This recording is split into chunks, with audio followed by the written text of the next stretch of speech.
Bonjour à toutes et à tous et bienvenue pour une vidéo question-réponse. Alors si vous ne savez pas ce que c'est le format question-réponse, je vous mets en suggestion la vidéo de présentation, cliquez dessus, allez voir et revenez ensuite. La question du jour est de Gaët Football qui me demande, selon moi, quelle a été la meilleure équipe de la Coupe des Confédérations en Russie. À tout d'abord Gaët, merci pour tes questions. Et ensuite, j'ai revu les matchs de Coupe de Confédération une deuxième fois histoire de bien me remettre dedans et il y a deux équipes qui se dégagent, c'est les deux finalistes. Alors j'ai longuement hésité entre le Chili et l'Allemagne.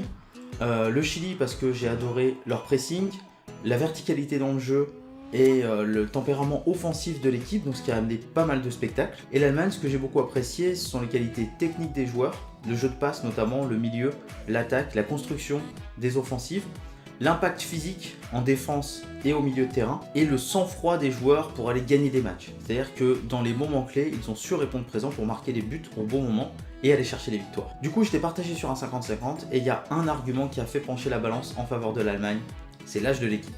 Joachim Löw a en effet réussi son pari d'emmener une équipe jeune à la Coupe des Confédérations, donc un peu plus de 24 ans de moyenne d'âge, et surtout une équipe inexpérimentée dans les grandes compétitions. Si les 3/4 de l'équipe chilienne avait joué la Copa América en 2016, seulement un tiers de l'effectif allemand avait joué l'Euro en 2016 et seulement 3 joueurs avaient joué la Coupe du Monde en 2014. Du coup, on a pu voir un nouveau vivier allemand avec de nouveaux joueurs et d'autres qu'on attendait et qui ont confirmé. Les 3 joueurs que j'ai préférés côté allemand ont été Draxler pour ses qualités techniques, même si parfois il a manqué un petit peu de justesse dans le dernier geste, mais ses qualités de passe, de contrôle, de dribble et de percussion. Emre Can pour ses qualités physiques et techniques au milieu de terrain, donc très présent au niveau de la puissance, au niveau de la récupération, très bon dans la relance, et je l'ai vu à plein de moments comme un meneur d'hommes en fait, et donner des instructions à ses coéquipiers, c'était très bien. Et Goretzka qui est le joueur qui m'a le plus impressionné par son endurance, sa volonté d'aller de l'avant quand il le faut, ses qualités de récupérateur aussi, c'est un joueur très